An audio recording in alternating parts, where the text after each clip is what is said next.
Before the show starts, again, just like to say a big thank you to the sponsors: Air Canada Cargo, ATC Aviation, Bombelli, Cool Dolly and Cool Storage Solution, Etihad Cargo, and Sarco Airport Equipment. Thank you all so much.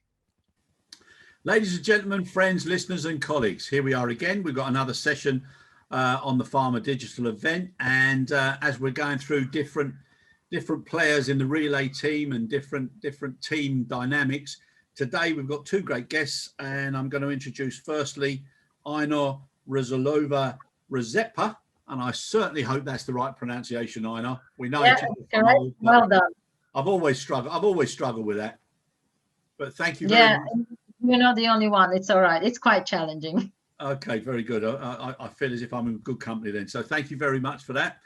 And Aynur, just to introduce, you're co-director of Rzepa Consulting, and you specialise in pharma and logistics and training. So we'll get into that shortly. Thank you very, very much for joining us.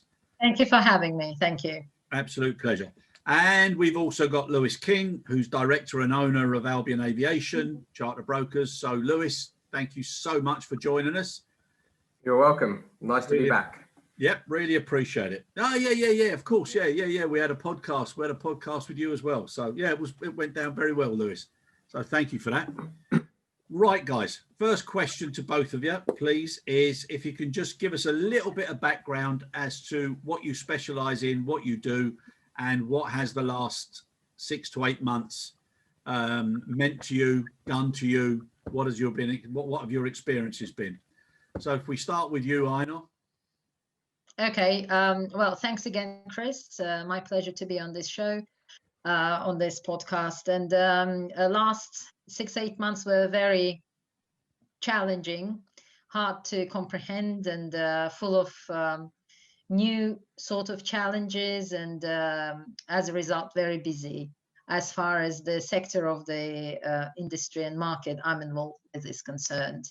And my specialty area is logistics and transportation, air cargo transportation and logistics, the whole supply chain management for pharmaceutical handling as far as the good distribution practices are concerned, with regards to the supply chain management of all involved parties, from trucking companies to freight forwarders, airlines, handling agents, airports, and so on. And the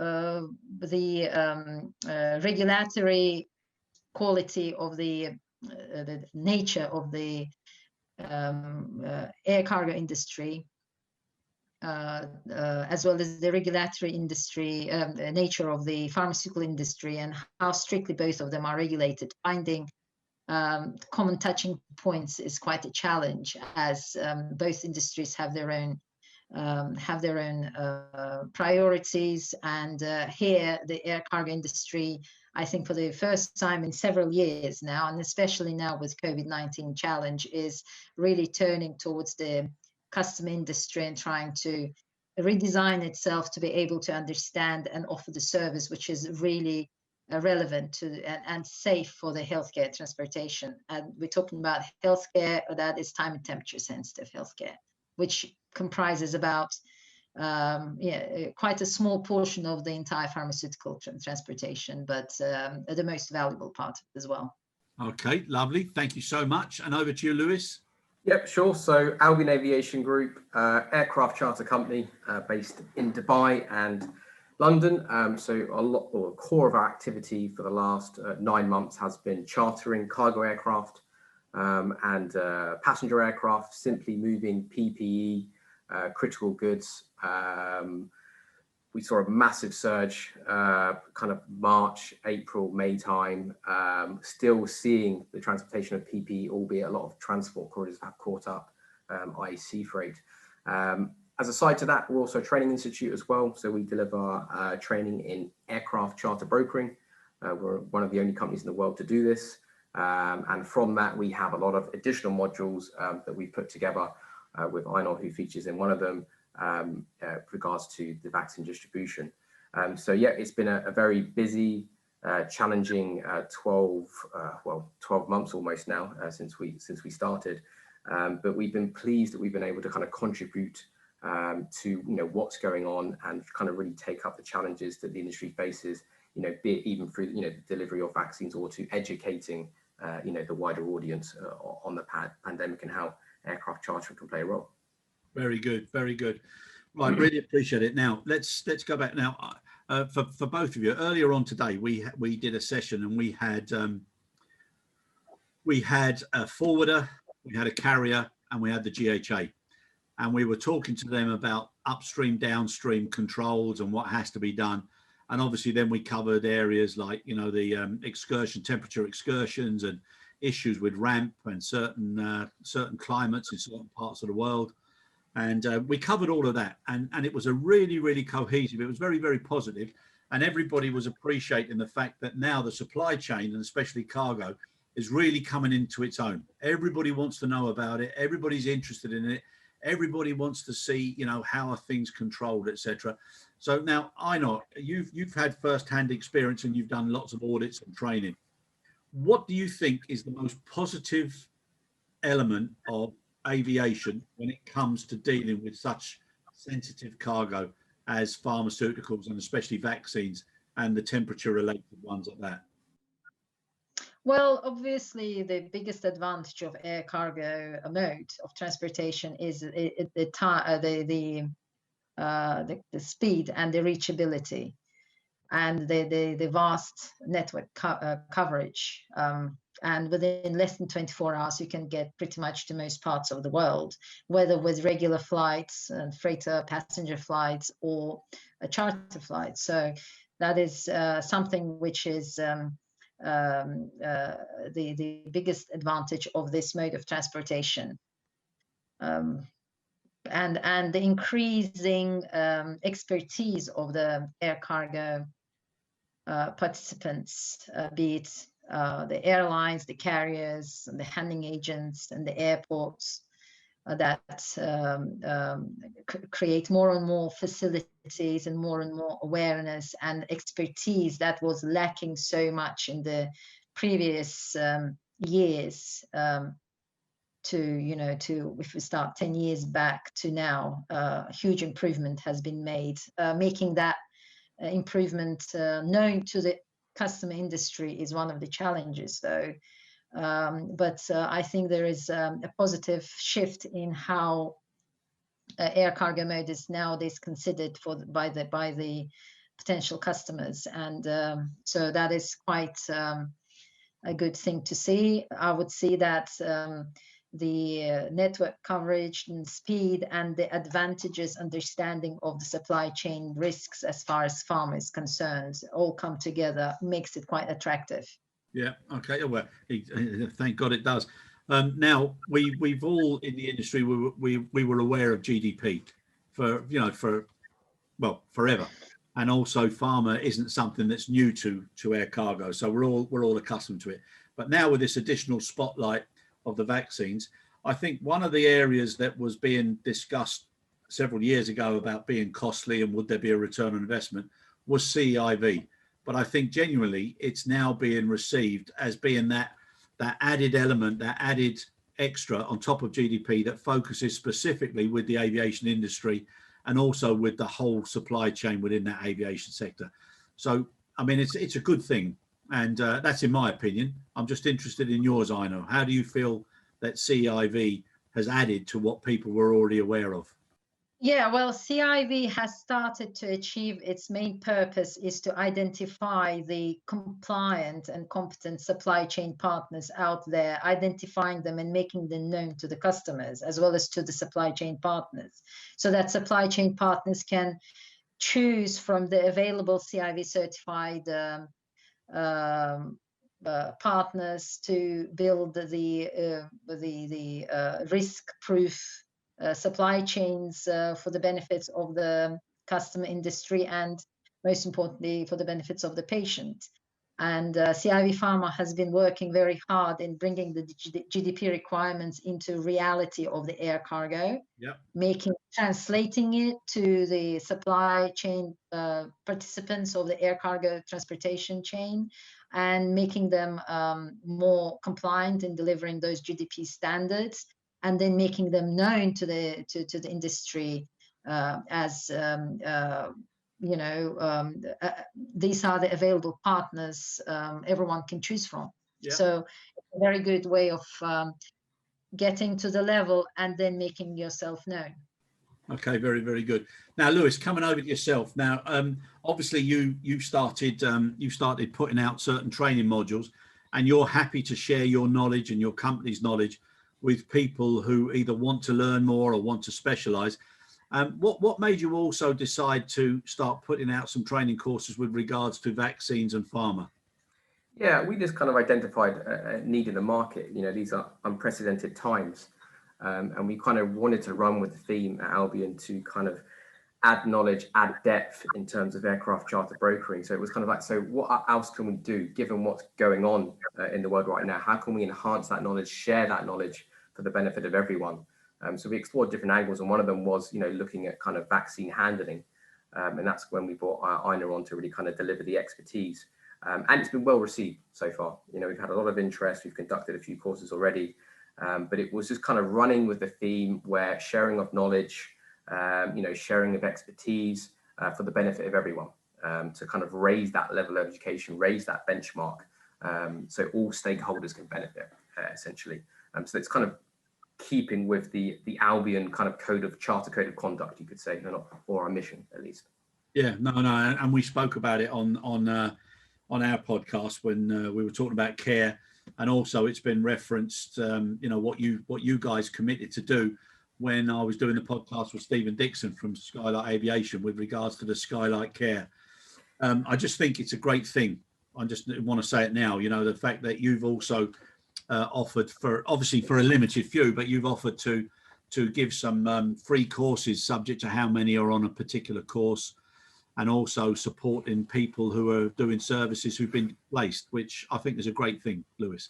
Yeah, no, thank you, Chris. And we're running a 30-minute free seminar in December to give a kind of a light introduction to aircraft charter brokering, and on the back of that, as you correctly point out, that we're running 2 free courses.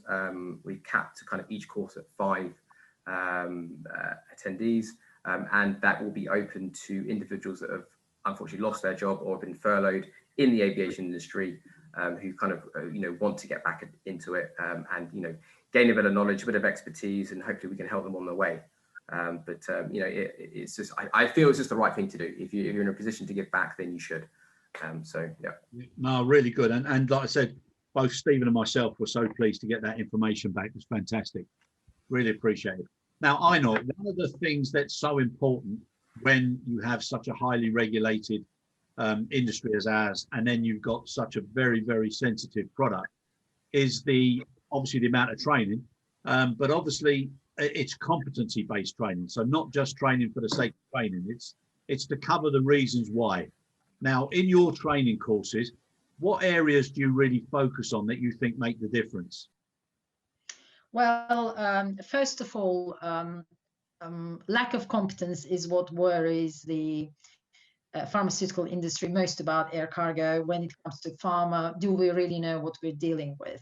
So trying to cover that gap is very important to increase the awareness as well as the competence and professionalism. With regards to your question, the most important areas is to create a proactive culture within the service delivery and capabilities. I normally say that, unfortunately, our aviation industry is still stuck in the 20th century, and so the pharma compliance, GDP compliance is a brilliant chance for the industry to step over into the 21st century, finally, changing its reactive culture to proactive culture, pretty much similar to how safety and security issues are dealt in aviation.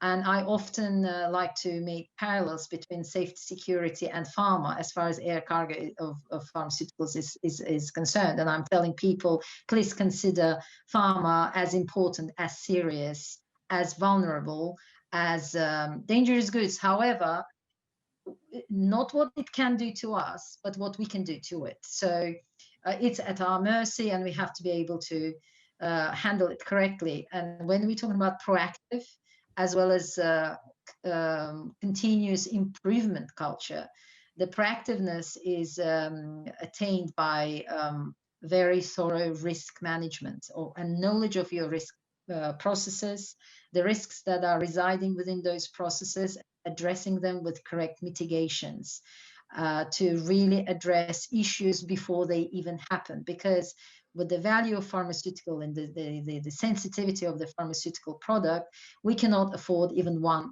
claim, let alone, we can afford a little bit of complaints, but we can't really afford claims. This is as bad as safety concern for aviation. So we need to take it at similarly serious level and deal with it with the same kind of dedication, commitment, proactiveness, and leadership support in this for the operations and commercial teams is very important to drive this change. This is really a chance to change for the industry. Yeah, no, I agree with you hugely. And one thing I know, I was lucky enough to go to a friend's.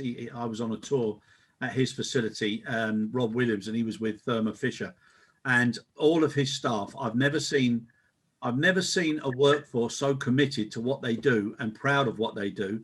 And one of the easiest things was because every single medicine, vaccine, pharmaceutical, every single thing had what it was used for. And they also had regular videos of parents with children, or families with friends, that, and they believed that they were actually delivering and looking after hope. And yeah, that's correct. And the reason why it makes people so much more. And what you said earlier about dangerous goods and other elements, people are more aware of them from a danger perspective because of what those goods can do to them. But when you look at it, what you can do to goods, which then have a knock-on effect to others, that's the most. That is the biggest change shift in our industry when it comes to pharmaceutical. That's the shift we have to make. Yeah. And that is one of the most most challenging areas, I think, for the carriers and handling agents to realize. And once they realize that, they can start dealing with it correctly and constructively. Yeah, it's amazing. And Lewis, that's something that we've spoken about as well. That change whereby people start to appreciate why, that's also starting, I think, to become a lot more evident now as a result of people losing jobs, which we spoke about, from practical sizing from the, on the passenger side. But once people start to realize that less damage, less problems, less claims, less unnecessary activities, legacies of waste, etc. Once they start to appreciate that, then they'll also start to contribute to the continuity and sustainability of their respective businesses, because they realize that it's not just somewhere that you come and you have to fill in 8 hours, 9 hours, 12 hours. It's somewhere where you come because by you supporting that organization properly, they're also supporting you, your family, your lifestyle, your sustainability. That understanding and awareness and education, I think, now needs to be taken on more. Yeah, no, I totally agree. And I think that's a big motivation, at least with our, discussions outside of this podcast, and, how Albion is pursuing, be it education wise or looking at how we can really enhance, chartering, to move the vaccine, be it, with business aviation or freighters, as we call them now. All the way through to your kind of normal kind of cargo freighters. So yeah, I think there's definitely a theme that's emerging, and I definitely think it's pulling people together, which is probably, one of the benefits that is coming out of this, this disaster that we're facing, essentially. So yeah, looking at the positives, I agree with that, Chris, for sure. If I may, what really brings it very close to home is that we are potentially all the users of that. What's not just a box, it's a life, it's a chance to live and not be sick. And that is very, it's amazing that this could be for our own family members, for our own friends. It's really very personal, and I think the realization of that also moves people to be part of it. And on the other hand, yes, I think in this challenging working environment, I think at least this is one place where everyone can be very useful and still be useful. Yeah, the gap that well covered right now. Yeah, no, 100%. And I think that not shock, but that realization of what it means and why we must make no mistakes. On top of that, we've got the eyes of the world and the press who are going to be focused on, you know, wherever the first spoilage happens, and then there'll be autopsies and digging in as to why and who and how. So from an industry perspective, we have to collaborate, share, inform, communicate, do all the positive things so that as an industry, we don't have any of those mistakes as well. Yeah, I mean, as we know from the events that happened with PPE distribution in the world, whereas we could somehow afford those, indirectly they also had direct effect on the health of people. Sorry, indirectly they have the effect. But I think here we're talking about more valuable and more important commodities such as vaccines, and there is no room for mistake there at all. Yeah. And we need to learn from the previous mistakes and avoid the problems that happened with the PPE distribution globally. Yeah. And that, I think, was a good practice round for everyone to understand the pitfalls and the gaps that currently exist in the supply chains, and the lack of proactive arrangements, lack of planning, contingencies, and so on. Yeah. Yeah, I think the culture was always just in time, and now it's just in case. There needs to be a balance in between the two. Now, Lewis, you were involved in lots of charters and repatriation flights, etc. Now, one of the things that Aynur's just focused on there is the PPE, and especially the face masks. Now, the way charter prices increased phenomenally as demand was there, and then we're still seeing now huge volumes of PPE sitting in warehouses that has either been kept there, has been refused because it's not the right standard, it wasn't done properly. Now that is such a waste of those charter resources. Yeah. We got a little bit of a freeze there on the frame, so hopefully it wasn't the shock of the question, Lewis. Absolute massive waste of capital. And there we go.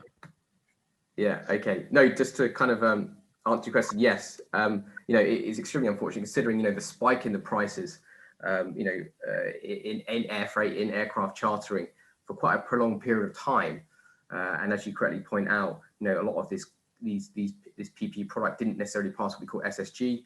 It was held up at various points down the supply chain, which, you know, is a massive waste of resource. So there's lots of lessons that we should learn from that. And I think, you know, with the vaccine coming up now, and also, you know, what we're seeing is a lot of requests for commodities that would assist the administration of a vaccine. So syringes, we've got vials, etc. It's about, you know, making sure we don't make the same mistakes, making sure that, you know, our client is aware of the customs procedures, the delivery timeframes that are associated with the charter to make sure they can get their product on a flight.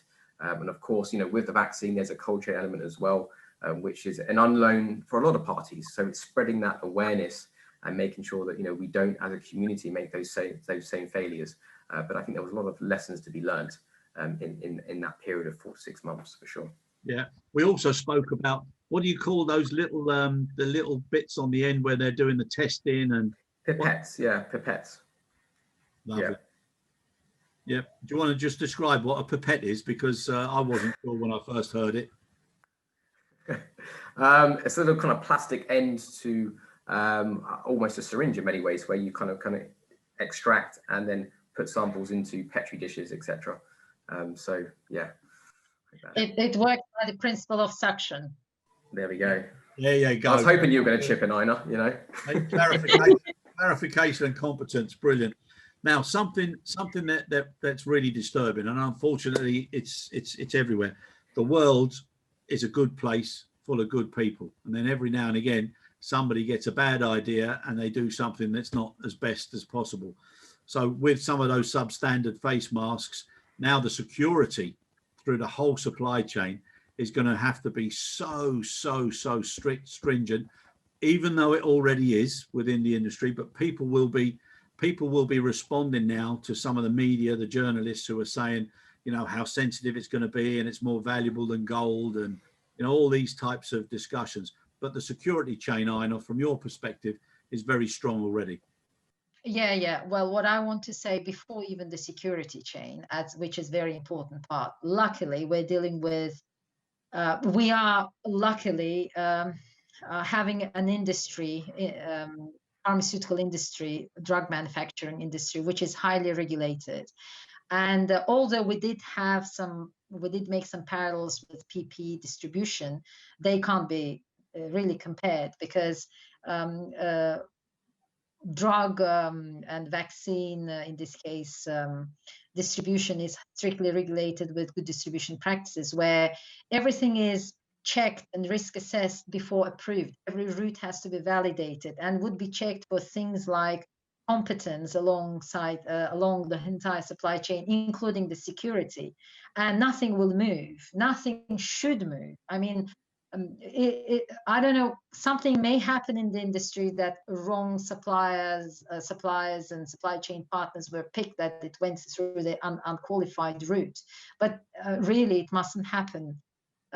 So the supply chain partners that will be all assessed before being approved for this route, for this transport, will ensure that all of the important aspects, including security aspects, are addressed in advance before they even start the transport on this route. And this is something that is preventing the issues of the risks to the healthcare or the vaccines and drugs being distributed. However, it also causes the challenges that would make access of the supply of our air cargo transportation suppliers to the ability to transport, to provide service to it, quite limited, because only those who really can will.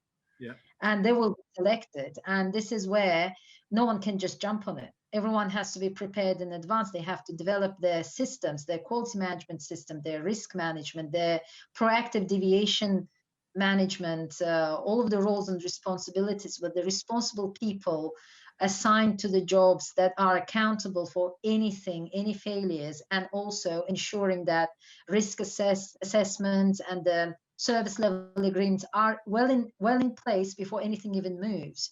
That will ensure, that is designed to ensure that this kind of issues don't happen with the pharmaceuticals, with the vaccines during their transportation. And security is very important, because, as we know, these are going to be highly valuable, highly sought for. We know there is black markets out there. We know there's percentage of drugs that disappear into the black holes and reappear somewhere in illegal supply chains.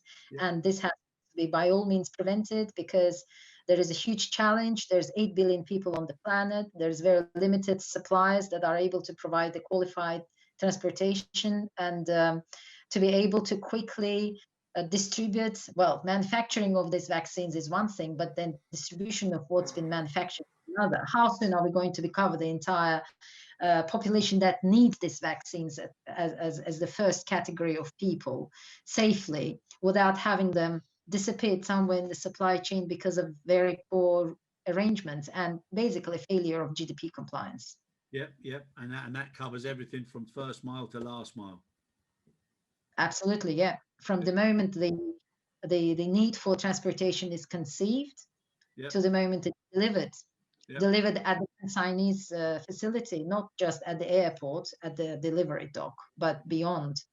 Yep. And freight forwarders play a huge role in this, in how they arrange the entire supply chain, because they're the ones who arrange for everything. But obviously, all the carriers and the handling agents, they are equally as responsible. It's a shared responsibility. However, it's everyone's joint responsibility. Yep, indeed. And everybody's got a joint focus. Now, coming to you, Lewis, and coming to areas that you specialise in. Obviously, with the reduction in passenger aircraft and then cargo capacity as a result, irrespective of the freighters, that's not going to stop now when vaccines become the primary and the most important cargo. Correct. The need for charters is obviously still going to be very, very strong, especially over the next, I don't know, next 3 to 6, 3 to 9 months. Are you anticipating now a big uptake? Because obviously the supply chain for everything else needs to continue just as well. Yeah, so you've kind of got two cargo flows. You've got your normal kind of cargo flow that you'd expect, and then you've got your pandemic cargo flow, which is going to cause significant challenges when it comes to chartering. My main concern is around capacity availability. A lot of, and we're seeing it in Q4 already, a lot of the cargo operators out there in the market simply have no availability left. They've been snapped up by various different clients or long-standing clients. So often when charter brokers try and take capacity or get access to capacity, it's quite difficult. That's when the freighters play a role, and I think that's where we also need to be quite creative in terms of how we access capacity. Do we look towards maybe possible the business aviation sector? Is there avenues, corridors that we could utilize through the business aviation sector to deliver, let's say, small quantities of vaccine on certain routes? Another concern I have is obviously a lot of focus will be on the hub airports, tier 1 airports, as I like to call it. So what about the distribution to tier 2, tier 3? And that's kind of, following that care theme that we've been, discussing, on this podcast. Who's going to take care for the regions that maybe don't have the accessibility to these freighters, or the airports are not equipped? Let's go. We have to be quite creative. Do we then, as I said, engage the business aviation community, or do we push the freighters more to get that accessibility that we need? Regardless, before we start looking at the challenges of actually how we kind of do the final mile, I think, you've got to look at the bigger picture here and kind of be, have your care hat on and look at the regions that maybe people aren't discussing. Here in the Middle East, there's the regions that really need attention. Yemen, parts of Syria, Afghanistan, I think there's conversation, dialogues that should be had there. We're already speaking to a few relief agencies on that matter. And I think it's discussions that need to be pushed, as we continue. Yeah, and it's an interesting subject because it's going to push and drive the industry. It's going to give it a fast forward. So everybody's been talking about the different focuses over the last decades, whether it was the TQM decade, the cost decade, the leadership decade, and now it's the sustainability decade. But there's so many things that are being driven as a result of this. It's almost like a decade in 1 year. And I was talking to Michael Zara, who's the president of Drone Delivery Canada, and he was talking about one of their drones they call Condor, and it's it can take up to 180 kilos and it can travel 200 kilometers. So there's options there. And Lewis, we spoke about, perhaps with some of the smaller regional aircraft that isn't maxed out on the passenger side, that there's opportunities for onboard courier with vaccines as well. So that's also something that's a great opportunity. Yeah, no, absolutely. And we're trying to really explore that at the moment, because, I'm very aware that, capacity is going to be very, very tight. So my traditional operators that I usually approach, are not going to have that availability that I need. So, I had to brainstorm, with industry partners to see, how can we access capacity in a clever way? How can we service markets that, are not going to be serviced at all or have any attention paid to them? And that's where the concept of OBC comes in for the carriage of critical goods. That's where, the business aviation sector would come in. I'm sure there's a lot of jets out there that are not being utilized, and there's a lot of owners that would want their aircraft utilized. And if we can administer vaccine or supporting cargo, for the administration of vaccine, then I think they would be more than happy to lend their jet. Okay, of course, there's got to be an exchange of revenue at some point, but I think we've got to be quite clever in how we utilize the resources available to us. The other concern I have is obviously there's a lot of passenger aircraft in the market sitting on the ground. Now, are airlines going to be willing to activate those to operate as freighters? Do they want to? Because there's a lot of costs involved with keeping them on the ground, the maintenance, but do they have access to the pilots to start flying them again? So there's lots of things that need to be discussed with key stakeholders. And I think, having a platform, and we've discussed this before, Chris, as well, having a platform to engage those partners, to create, for example, a register of aircraft operators that would be available to kind of chip into this distribution network, then I think that's definitely a place for that. Yeah, no, definitely. If I can add here. Can I add here a little bit? Of course you can, yeah. Yeah. Well, we are talking about a very sensitive issue here. The problem is we're talking about capacity availability. Just a general cargo capacity availability alone is a challenge, as I also understand from Lewis's comments. Now, if we talk about the competent capacity availability from point of view of pharma distribution, from the GDP compliance point of view, and the paradox is that these are two competing aspects here. From one side, we need capacity, and we are in shortage of competent capacity. On the other hand, the urgency of the vaccine distribution is such that air cargo transport comes as the first best solution because of its reachability and the time factor, the speed factor we've discussed at the very beginning. Yet, do we have competent capacity in air cargo? And this is where we came together with Lewis to see how we can increase that competence in the charter capacity, for example. Yeah. One area which hasn't been addressed for a while, because as we know that the competence was being addressed now in regular carriers and in a more legacy carriers domain as opposed to the charter capacity. And but without this additional charter capacity competence, resolving the issue of capacity for quick distribution of this critical vaccine is going to be a real challenge. Yeah. I think that's a really good point, Aynur. And I think, delivering that competency it is a challenge in itself. And, selecting the right operators that you feel they're going to deliver is critical as well. And I think the broker has to take up a role there as well to, am I putting forward an operator that has the competence to deliver this solution? I think, there's an element of responsibility and due diligence on the broker side. So I think, that's a massive topic, Aynur, for sure. Yeah, because that's big gaps. There's big gaps. Yeah. It's the capacity plus competence we have to deal with. Yeah, and we've got to do it very quickly. So it's a big learning. Yeah. And thanks to the scientists for doing a miraculous job in producing the vaccines. It's now putting the whole industry under pressure to be able to keep up with that positivity. But it's a good thing. It's a great thing. Now, something that I'd just like to add as well, Aynur, and we've been talking, people say, right, you've got the pharma producers, no problem.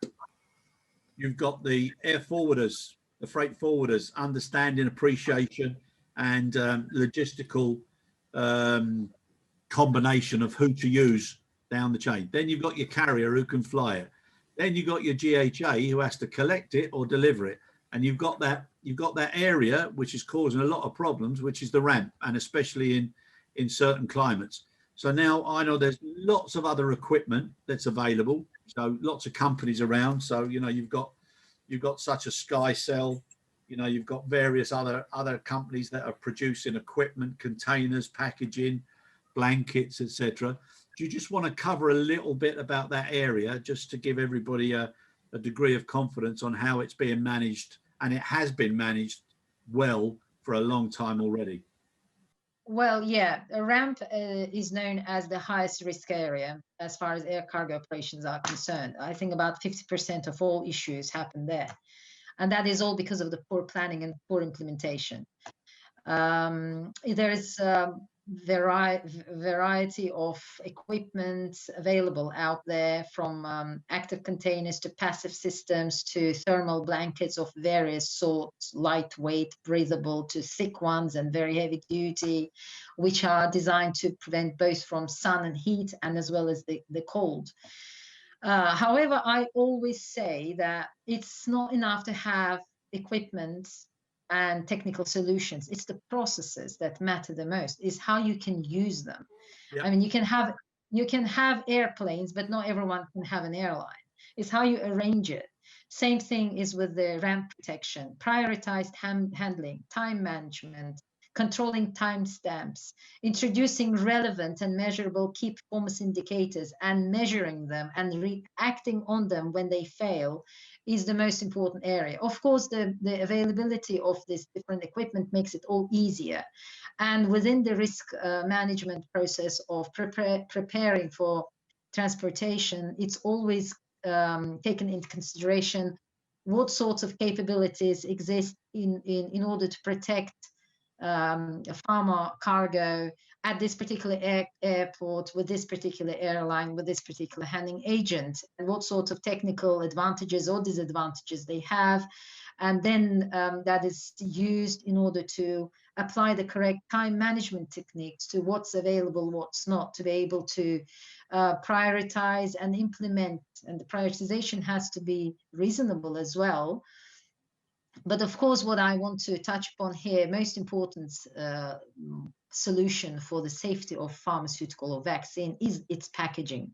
Yep. However, lack of understanding of the challenges on the ramp or in the cargo terminal results in selection, sometimes not on purpose, but sometimes because of the cost-cutting initiatives, in selection of wrong packaging, which results in more insecure or unsafe conditions for the pharmaceutical product, while in the hands of the airline and handling agents, including on the ramp, than necessary. So I think the combination of the knowledge of what's happening on the ramp in the cargo terminal operations, the capabilities and the limitations, making that knowledge available to those who arrange the transport so that they can pick up the correct packaging, and only combination of all these factors can work and can give the result, the outcome we're all trying to achieve here. And I think that this is really shared responsibility on both sides. We can't only rely on the availability of these technological solutions, because they can be prohibitive in terms of cost. As we're talking about the cost of the vaccine already, the type of, there's various vaccines available ranging from -70, we're here now, to normal 2 to 8 range. But the cost might be prohibitive enough, and the availability of good processes would be the solution to avoid additional costs involving active container usage, passive container usage, and all of these additional things, which can be used. However, will they not make transportation even more costly? Yeah, which is a big problem. I mean, and that's another discussion. It's also one where everybody's talking about, looking after the environment, and we're looking at electric vehicles, etc. And you've got airports that don't have enough supply or a big enough supply. So, all of this is catching up, and at least everybody's going in the right direction. But it's very positive what's happening. Now, guys, coming to the end of the podcast, if you could wave a magic wand, what would be the thing that you'd like to see the most happen in the next 6 months? And I'm not talking now about that the vaccines are given to everybody. I'm talking about something that would advance or help the supply chain, so it was very, very effective, very, very competent, very, very compliant, and very, very controlled. Well, if I can take the advantage of ladies go first. That's it, yeah. Well, I would really like to see everyone realizing that more and more supply chain partners need to engage into raising their competence very, very seriously by setting up proactive management and control systems, which are enabled through such things as quality management systems and the realization of importance. Unfortunately, most of the supply chain partners in our air cargo transportation supply chain always underestimate the importance and the usefulness of quality management systems, and see them as just a tick for attracting customer, like ISO certification and so on. However, as I see quality management system, I think it's implementation and design and correct implementation of such system would make all of the air cargo supply chain participants future sustainable by giving them an opportunity to take part in this sort of transportation. And this is the segment of the global industry where this pharmaceutical biotechnologies is one area that is exponentially growing all the time and will continue growing so. And we need to have the competence, and that competence can't be acquired, as you said, within the next 6 months. I would like everyone to start now. Everyone to get back together to understand that without them really incorporating quality management system techniques into their systems, into their ways of managing their organization, they won't be able to be part of it. And they will, by being so inert, basically will be failing the entire mankind, I'd say. Yeah, no, you're right, Aynur. And that goes for all industries, because now with everybody focusing on every single pound, euro, dollar, whatever currency and costs, it's not about cutting costs where you can make benefits. It's about making people more competent and more aware and understanding why it's important to protect the business that they work for, so that it's there to protect their lifestyle and their sustainability thereafter. Yeah, identifying your risks and managing them for your customers. Your ability to identify and manage your risks will make you attractive or not. Yeah, very good, very good. And Lewis? Yeah, a few items. A care platform where people can, and stakeholders can discuss, what's required, at least on the charter lift side with operators, GHAs. The sharing of knowledge is really quite critical here. I think the more knowledge is put into the pot, the more benefits we can get out of it. Similar to what you've mentioned, an investment in education and awareness and levels of competency to avoid, failures. I think they're all kind of key areas. And to look beyond, from a charter perspective, look beyond the kind of key travel corridors, but the regions of the world that will need help and that will need extra attention to really kind of distribute, this vaccine and other critical, requirements, and how we engage other, stakeholders, within the aviation industry, so everyone can kind of move towards one goal. So yeah, 100%. I think if we're going to fail, we need to fail fast, but we need to learn even quicker. Yeah. Especially some of the examples that have been thrown up, over the last few months. We definitely must not repeat where things have gone wrong. Yeah, I think that what we need to do is even prevention of the failure, understanding the whole seriousness of the situation and dealing with it very seriously and proactively is the only way. Yeah, the root cause. Yeah. Guys, thank you so much for your time. Really, really appreciate it. And thank you for joining us on the podcast. Lewis, thanks very much for the reference to care. I love that. And I know Stephen is very appreciative as well of the fact that with regards to any onboard couriers that might be or may not be given an opportunity with vaccines, etc., that you're looking to contract them or get them from people who've already been displaced within the industry, which is a benefit as well because they understand the industry and everything else. So well done, you. Really, really appreciate that. Aynur, thank you again. Lovely to see you. I shan't forget what you said at the beginning of the show. That will stay with me for a long time. So thank you very much for that. You're welcome. Look forward to seeing you all again soon. Thank you so much. Yeah. Thank you. Thanks for inviting. Thank you. Cheers. Thank you.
icon that has been displayed. We are currently in record. I will let you know once again once the record icon has been removed, and please stay on the line once it has been. Chris, please give me a cue and I will give you a countdown. Yep, ready to go, Silent. On 3, 2, 1. Chris, the show is yours. Ladies and gentlemen, friends, colleagues and listeners, here we are again, another session at the Pharma Digital event. And I'm so pleased to say we've got 3 colleagues from the industry from somewhere very special, Singapore, and I'd like to introduce them now. So first and foremost, we've got Jay-Z Yip, who's the Head of Cargo and Logistics Development for Changi Airport. So Jay-Z, lovely to see you and thank you for coming on board. Thank you, Chris. Really appreciate it. Pleasure is all mine. Thank you. Let's hope so as we go through the rest of the podcast. No, it will be, I promise you. And then we've got Daniel Wong, who's Head of Strategy Planning and Engineering with SATS Cargo Services. So Daniel, welcome. Thank you, sir. Thank you, Chris. Glad to be here. Very good. And last but by no means least, we got Swan Ong, who's the GM Key Accounts and Verticals for Singapore Airlines Cargo. So Swan, thank you so much again. Thanks, Chris, for having me here. Absolute pleasure. So we've got the entire, well, almost the entire Singapore team within logistics. All we needed was a forwarder, but I know that Singapore is going to get a very, very, very good, let's say, good audience and a good display from the 3 of you. So really looking forward to it. Now, can I ask each of you, please, just to give us a little bit of an introduction as to what you do and how this last 6 to 8 months has affected you and your business. So if we can start with you first, Jay-Z. Okay, thanks, Chris, for the question. So hi, everyone. I'm JC. I'm the General Manager for Cargo and Logistics Development for Singapore Changi Airport. So in a few words, I will describe my role as overseeing the business development of Changi Airport's air cargo business. So what I do on a day-to-day basis, I look at both the demand and supply side of things. Right, so on supply side, we do account manage all the freighter operators in Changi Airport. We also talk to passenger airlines because of their belly hold capacity.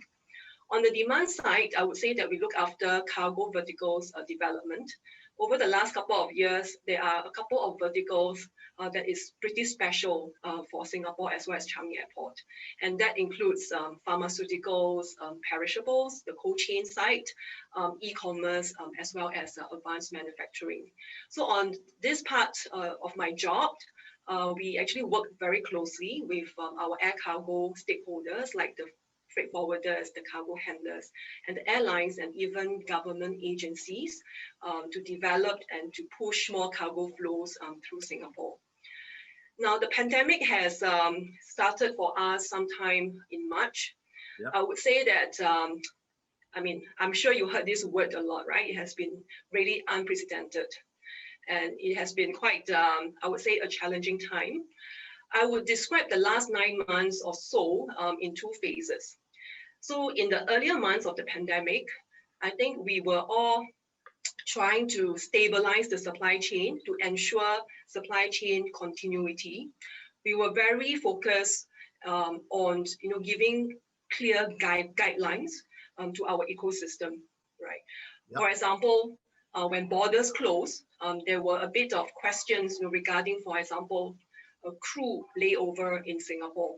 Yep. And when the new phenomenon of PACC flights, passenger freighters, become a phenomenon, right? We also need to share with airlines what is the guidelines in Singapore, right? How do you load cargo in cabin, and how do you get approval for such a process? At the same time, we also need to take very good care of all our stakeholders in terms of their welfare, safety, as well as security. So a lot of work has been done to make sure that we have, all the physical distancing in place. We disinfect, all the cargo area in our Changi Airfreight Center. We make sure that all the staff is being well taken care of.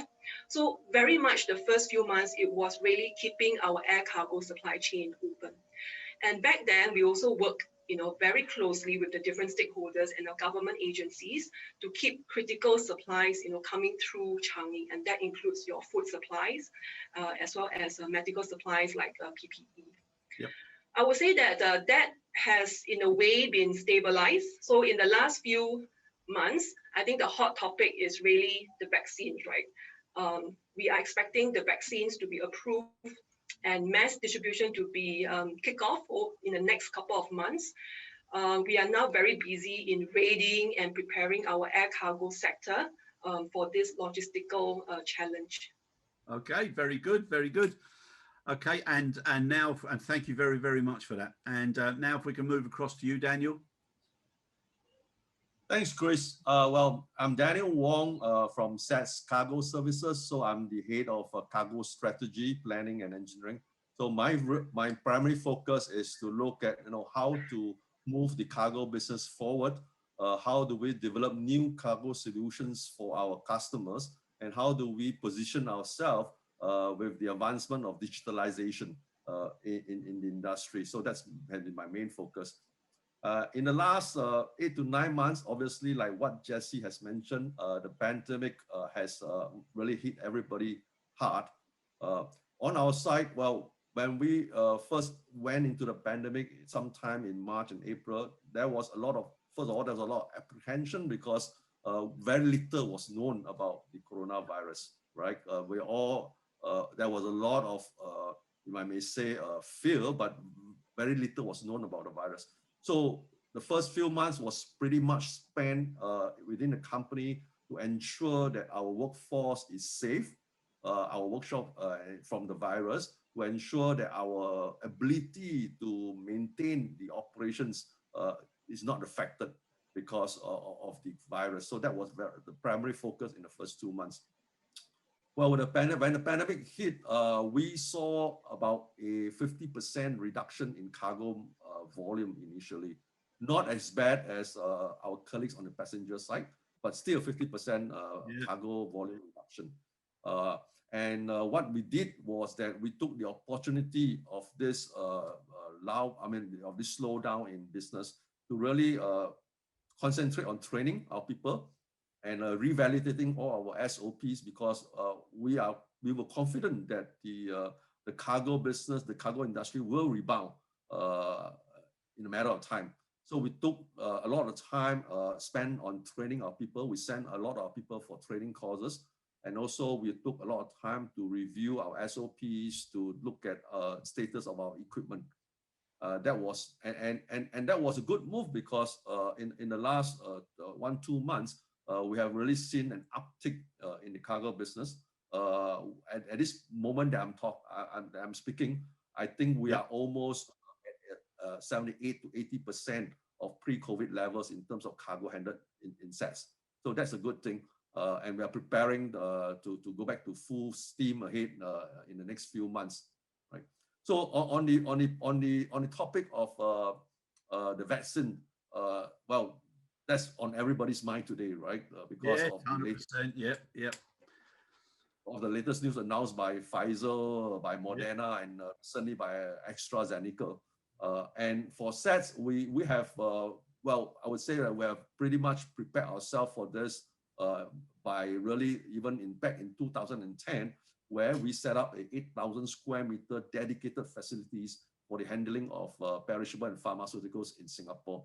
So, and along the way, we have improved on these facilities. And right now, well, obviously right now in the last few weeks, the focus has been how to use this facility, how to leverage on our experience on pharmaceutical handling to tailor it to the incoming vaccine handling.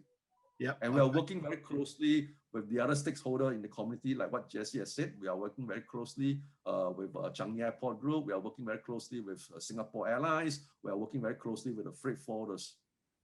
Yep, no, very good, very good. Thank you so much, Daniel. And now Swan. Hello, hi, I'm Swan.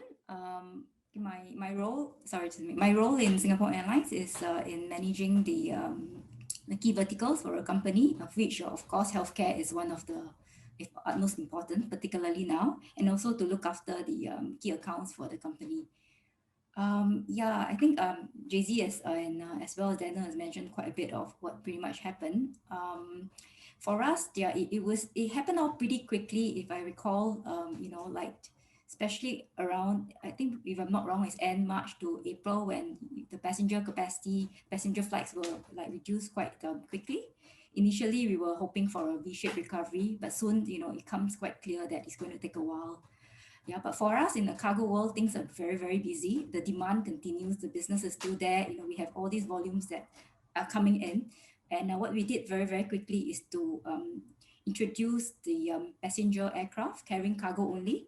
We coined it the term PACC, right? It was coined by one of our regional VP who is based in North Asia. So we call it PACC, passenger aircraft for cargo carriage only. So we set up a network. So actually, before we set up a network, initially we were running like charters, right? Because there was requests, but then very quickly, we set up a network to support this requirements for cargo. So I think, for us, again, very, very busy months, and pretty soon we started introducing the cargo in cabin, where we now could uplift cargo in the cabin. So we have 2 aircraft that was ready by Scoot. And then just probably like 2 months back, we started another 2 for Singapore Airlines. Those are the wide body 777-300s. And I think, like this few weeks been really busy for everybody, for me personally as well, but also very positive because we have heard positive news from the vaccine front. So the last 3 weeks, we've seen a lot more information coming out as well for us to prepare for vaccine handling. And also, I think for the passenger side of business, there's optimism. We are in the recovery mode. We're planning to bring back the flights gradually. Very good, very good. Guys, can I just ask you quickly, what's the status at the moment regarding COVID in Singapore? I think it's pretty much well controlled. We have like single-digit numbers now in community transmission. Sorry, I think right. I think if I'm not wrong, they are mostly import cases. Yeah, I think in the past 1 week or so, the cases that we are reporting are mainly imported cases. So in terms of the community cases, I think very much has been contained for now, and we hope that it will stay that way. Yeah. No, fingers crossed. Touch wood. Yep. No. But it's very good. Now, I've been to Singapore many times, and obviously the last one was for the IATA World Cargo Symposium. Now, Singapore, for anybody that's been there, they know how well organized, structured, and supportive it is. Now, Jay-Z, from an airport perspective, and looking after your own ecosystem, one of the things that I've been thinking for a long time is that airports now, they need to take more of a leading role as part of their ecosystem with everybody that's part of it. Now, I know that's practiced quite strongly there in Singapore. What has been the secret or the formula for success with bringing everybody together in Singapore? Well, I would say that for Changi Airport, right, we always see ourselves playing the role of an orchestrator, right, when it comes to air cargo business, because we see ourselves as a neutral party, right? We have no commercial interest in any of the air cargo business. We are neither a freight forwarder, nor the cargo handler, nor the airline in the case of Changi Airport. So we thought that, we should play a very important role to get the entire ecosystem together with common objective. And we always believe in collaboration. And in the last couple of years, I would say that we have taken a very strong collaborative and cooperative approach with all our stakeholders. So one good example is, as you know, one of the common theme for the air cargo industry is how do we accelerate digitalization. So about 1 year plus or so, we have taken it upon ourselves to explore whether we could actually pursue an air cargo community system with our stakeholders. And I think we have gotten some success in that. We have actually launched our air cargo community system earlier this year. So we are starting with a couple of use cases where we work with the different stakeholders to start, sharing data in a very trusted and reliable manner, just to enable, more efficiency, to produce more productivity for everyone. And coming back to the vaccines, we are also taking a collaborative and community approach towards this logistical challenge. So at the global front, Daniel and I, we are part of this global task force called Project Sunrays, which is championed by both TIACA as well as Pharma.Aero. So we are very involved in that project in order to bring transparency between vaccine producers as well as the global air cargo industry.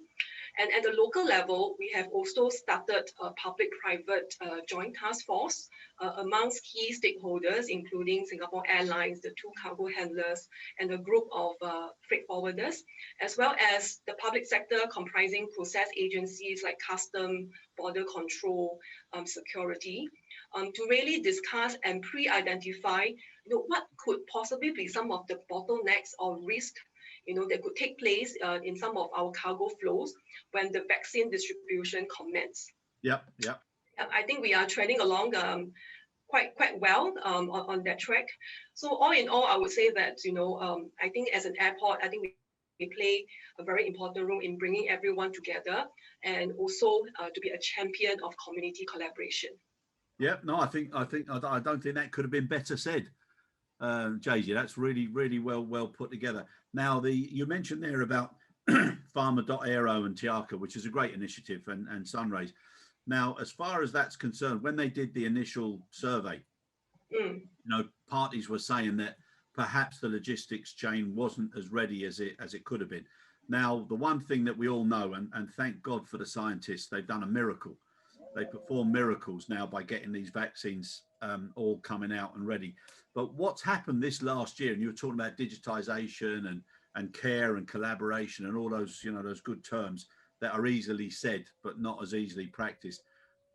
Almost like in a decade, everything has been squashed into this year, to survive, to be sustainable. Now there's a different approach looking at business. Instead of just in time, now it's just in case, and people are bordering in between. But if the communities get together and they do that data sharing, it's something that we'll be able to throw away as one of the legacy waste issues prior to COVID, where everybody was, wanted to keep hold of everything, were a little bit scared of sharing. I think that's one good thing, touch wood, that will come out of this. And I think you definitely agree. Yeah. Yes. Okay, and really well put, Jay-Z. Now, Daniel, as far as if we sort of go down the chain a little bit, you've got the freight forwarder who knows exactly what the pharmaceutical guys need and want, and then they're responsible then to make sure that everything downstream as it comes through the carrier to yourselves is handled the way it should be. Now, everybody has been talking about GDP and CEIV. Now, where do you stand with regards to the importance of both references, but especially CEIV now for our industry? Well, Chris, for us, we actually place same level of importance for both. That's why for us, we are both CEIV and GDP certified. In fact, this is also our goal to be dual certified across our network of cargo terminals in 10 countries. And I think this is important because it is important that we cover both certification, because the reason being is that certain companies look at certain one of the certification more importantly than the other, and therefore it's good. And also it's always good to be certified for both, so that what we're trying to say is that we take the best of both to make it as strong as possible. And that's how we see it. I would say that for the CEIV, which is also a little bit more aviation based because it's being spearheaded by IATA, that also allow us to work together with the other aviation or cargo supply chain stakeholders to make sure that the entire process is a robust process. Yeah, no, very good, very good. And I admire the fact that you see it as getting certified to both. You've covered everything then entirely. So yeah, well done. And I'm not surprised, Daniel. Not surprised at all, my friend. Now, Swan, with regards to the carrier, so obviously very important. You know what you need to do. You know how to get pharmaceuticals and the upcoming vaccines from point to point. Now, with extreme climates and weather conditions, obviously one of the concerns that you would have whilst you're giving the contracts to GHAs around your network It's how do they actually manage on the ground? So what additional activities or requests or requirements have you put into your SLAs or your contracts? Okay, I think relating to the vaccine handling, we have been, now just for example, just with SATS, since they're here, we do have very regular meetings with Daniel himself actually. We have our own task force. We have formed a task force to do this preparation. On a week, I think every 2 weeks, we have a face-to-face meeting with Daniel and his team to tie in a strict SOP for vaccine handling. So this SOP includes, like it will be different. It's based on our current pharma. We have a pharma product Troco. So it's based on this SOP, but tighter, right? So we're looking at tighter tow-in times, tow-out times, like for example, the containers. The industry standards, we read it like every 6 hourly, right? So we just agreed with Daniel, I think it was just last week, Daniel, to do it, like read it every 4 hourly. So this is just an example. And now we also been talking to the Daniel's team in SLACS as well to look at dry ice to make sure that we have enough supply in Singapore, because we know that vaccines will be, to carry vaccines, we definitely need dry ice carriage, right? So supply will be very important. On top of it, we have been looking at facilities as well to make sure that we have enough facilities. To this end, we have also engaged our PSA, which is another company in Singapore, to look at the reefers. So this would be like providing additional space if required. Okay, so as part of training, of course. Yeah. Sorry. As part of the mitigation, you've got a fleet of reefers on standby. Correct. Yep. Okay, which is good. Now you're also. Hey, Chris, sorry. Pardon me?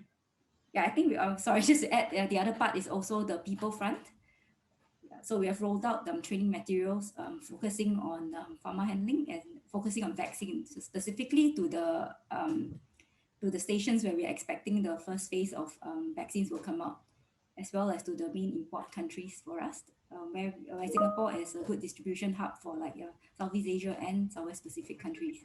Okay, very good. And so part of the Troco, you've got a quality corridor network. You want to just explain a little bit about that? Okay. So we have been carrying pharmaceutical for a while, right? But the quality corridor is an additional measure that is more stringent.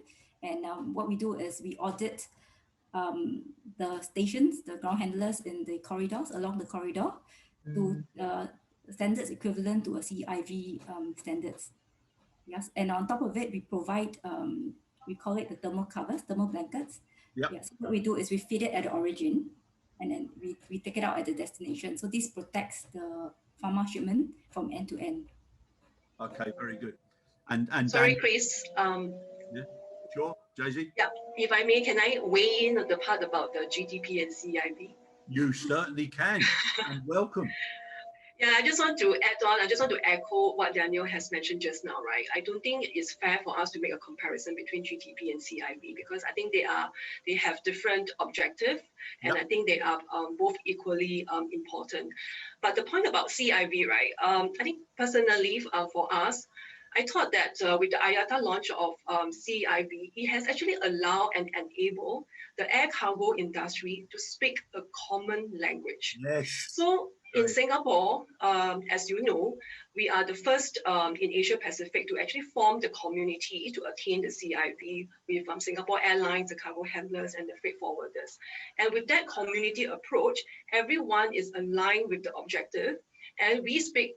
And since then, right, we are speaking the same language, when it comes to pharmaceuticals handling. And in the last couple of years, I would say that there are also local and as well as global communities, right, that sprung out of CIV. If I may again, right, I mean, Pharma.Aero is a notable example, right? Yep. The entire association is founded on the philosophy and principles of CIV.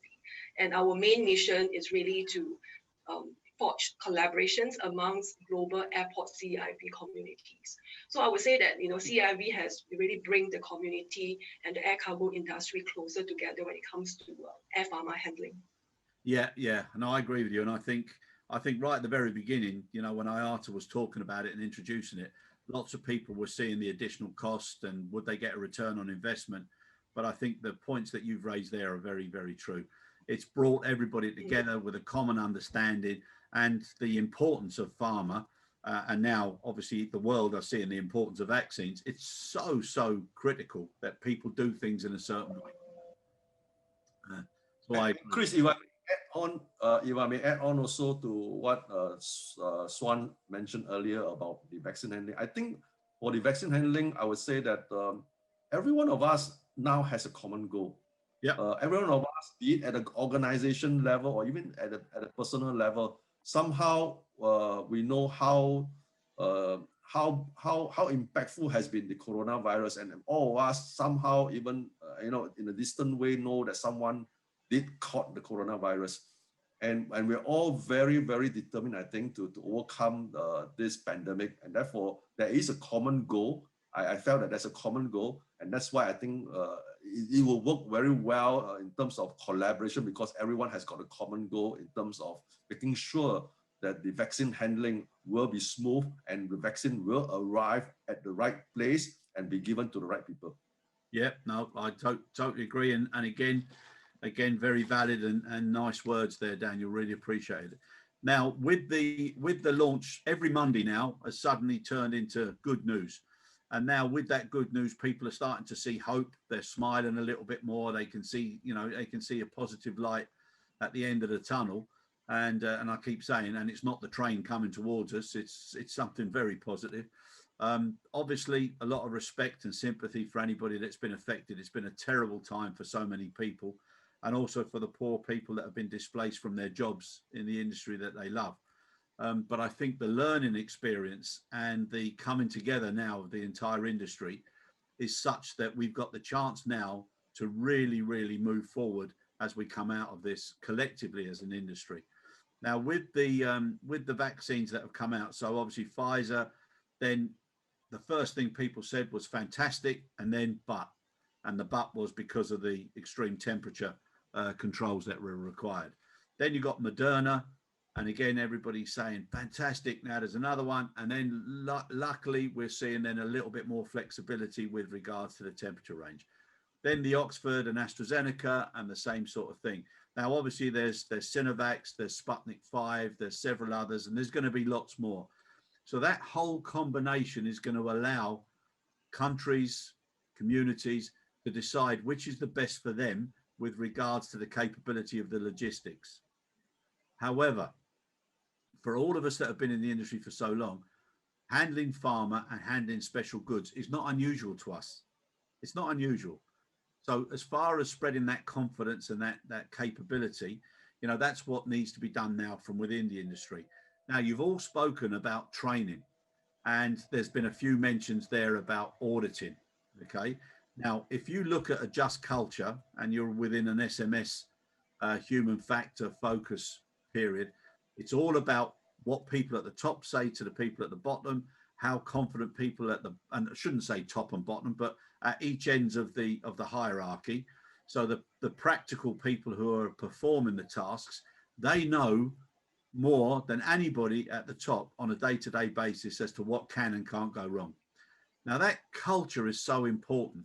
So how are you managing to cultivate that through everybody by letting them know why it's so important, but now more so that the eyes of the world see a positive community and there'll be no spoilage? How are you putting that across with your people? Swan, you want to go from the carrier perspective first? Yeah, sure. I think I think many people, especially everybody, right, that I've known, personally feels very strongly about doing their part for this important thing. This important event, and I think it's in all of us to want to do our best. But what we have done in addition to that is also we have actually curated like training decks specifically for vaccine handling. We will be engaged. I think we have started engaging some of our stations, particularly where the vaccines are coming from and into. We have spoken to them regularly.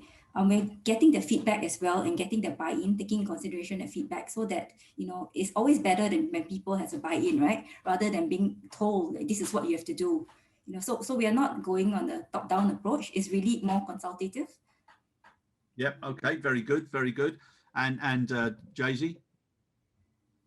Yeah, I would say that the COVID-19 vaccine, right, is an acute topic, and it's very important, and it really touches everyone on a personal note. I think we are all waiting for the vaccines really to be approved in order to save lives and also to restart our economies. For us, I think as an airport, as I mentioned earlier on, I think what we have done is to really work alongside with the community.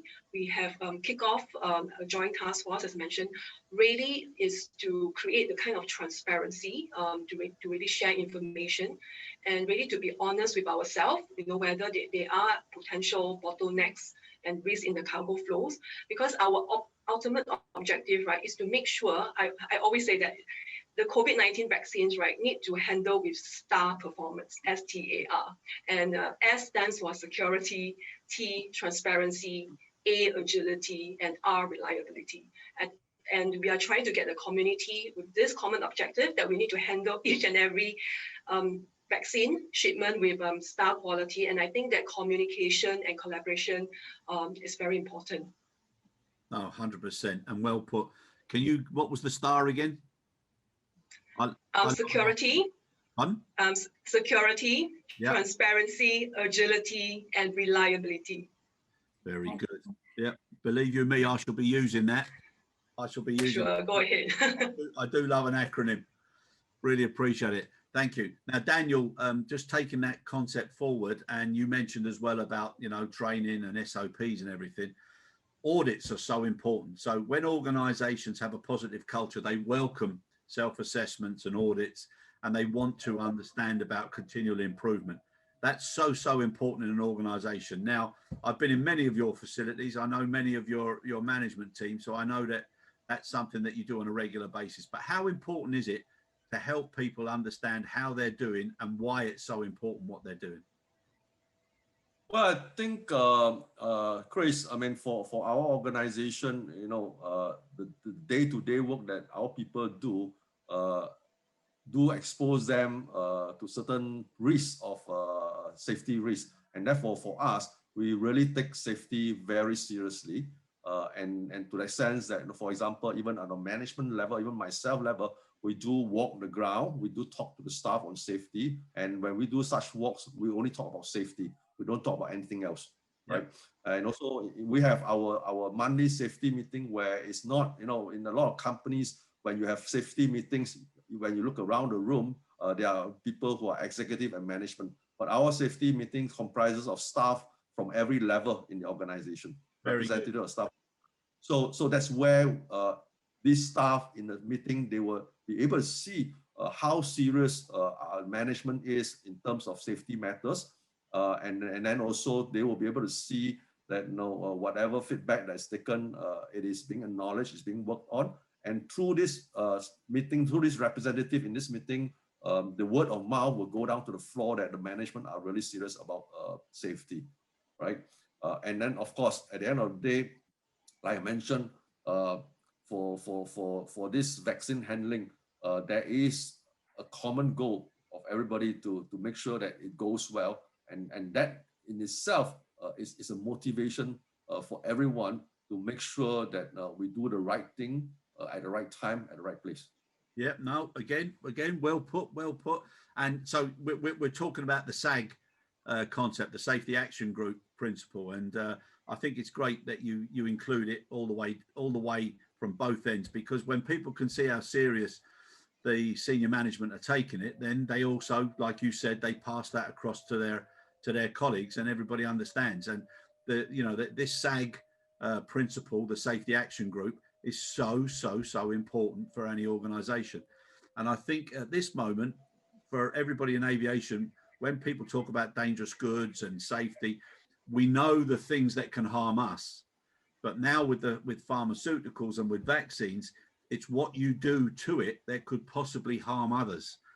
And it's having that awareness and looking after other parties, and especially caring about it, that makes the industry so valuable. And just to add on,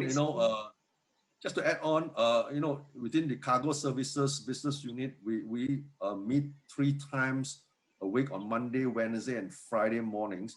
This is what we call the operations meeting, where it is chaired by my boss, who is the overall responsible for the cargo services. And I say it's participated from every level, even some of the what we call the cargo coordinators.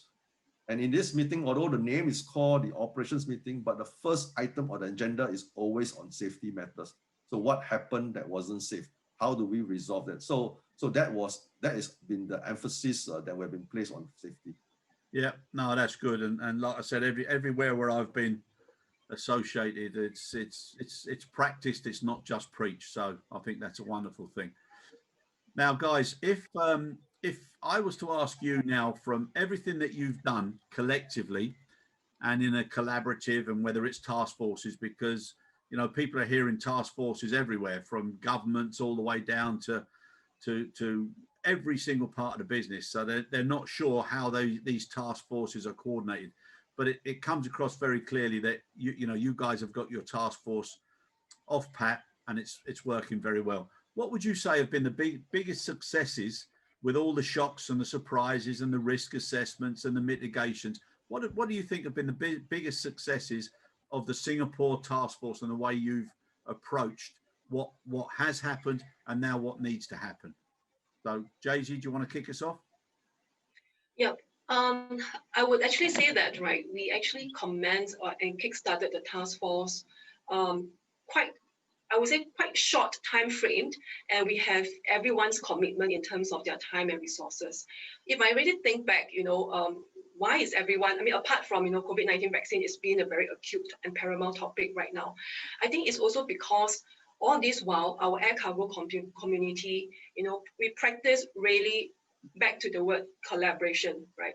So several years ago, we have kicked off this local pharmaceutical initiative called Pharma at Changi, where we actually bring together all CIV certified companies together, and we have regular dialogues, on how we can do better in terms of pharma handling and how we can collectively promote Singapore as a trusted air pharma hub. And this community helps because during this crisis, when we call for help, everybody, responded to this. So when we say, yes, we need to start a task force, private and public, to see how we can address potential bottlenecks, identify risk, and see and let's have a common goal on how we can solve this challenge.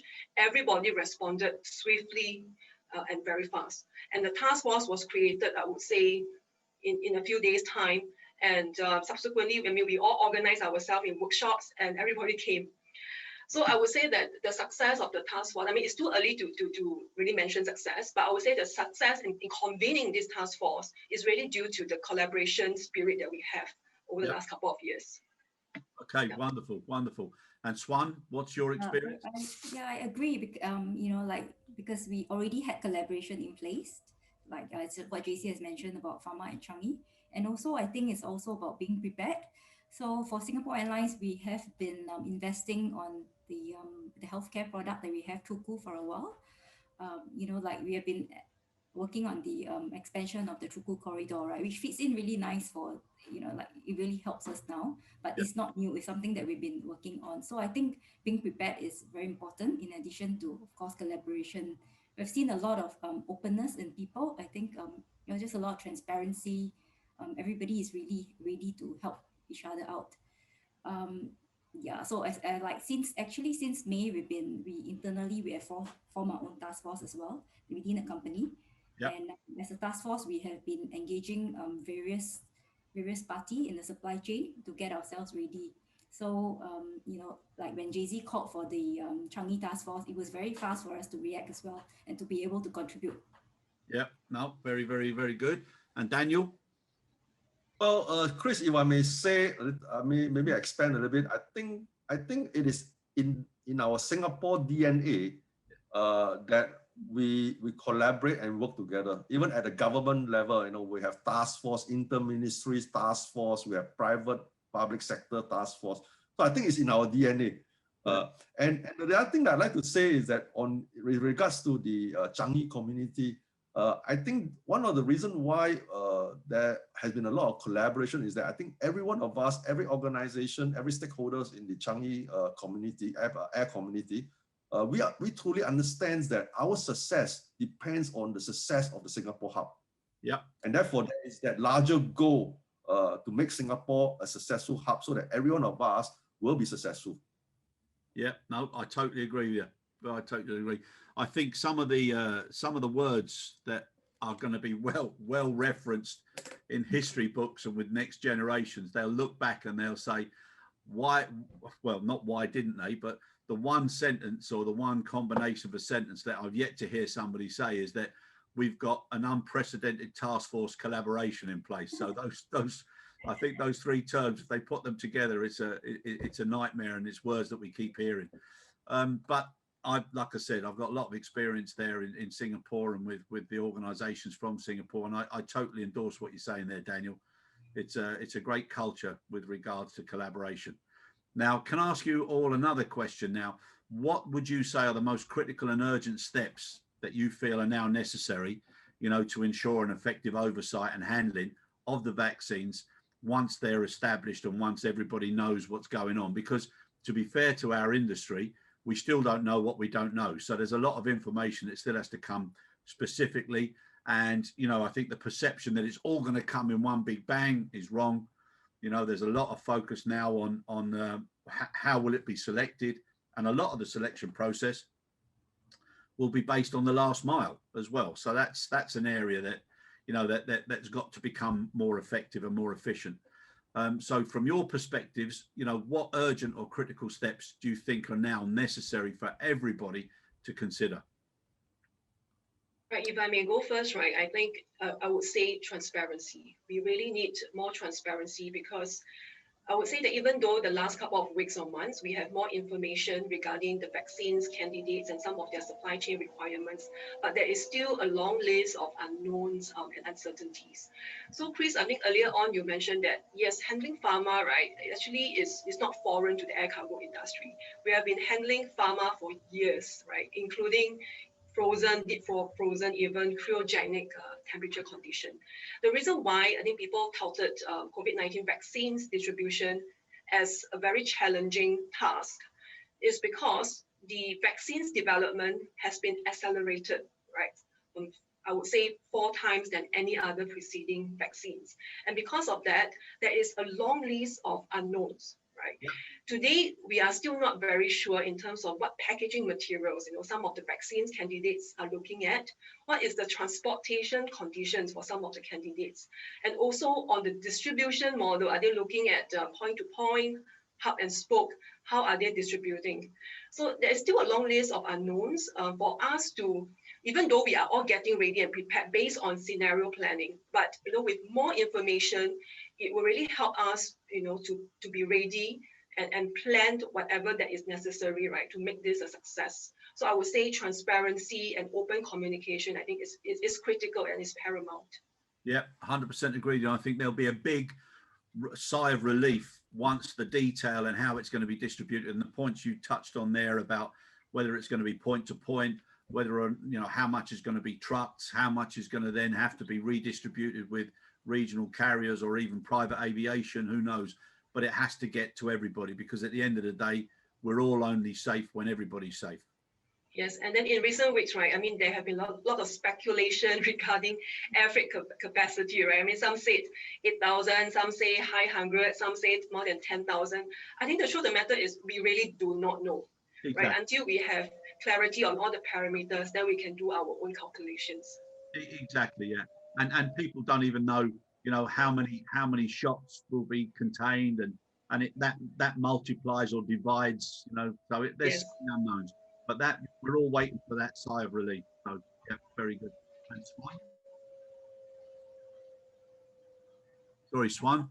Yeah. From an airline perspective, I think I definitely agree with what JZ has just covered. So I'm just going to add on some points to it. I think for us, it'll be also about having the capacity and being ready.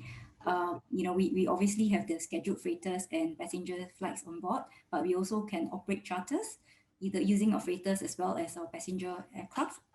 cargo. And on that front, what we have also done is we are trying to we are also looking, like more news are coming up, right, in the last few days and weeks. And I think while there were a lot of unknowns, I think increasingly it becomes clearer that there will be certain points that the vaccines will be coming from, and some of this may not be our online points today.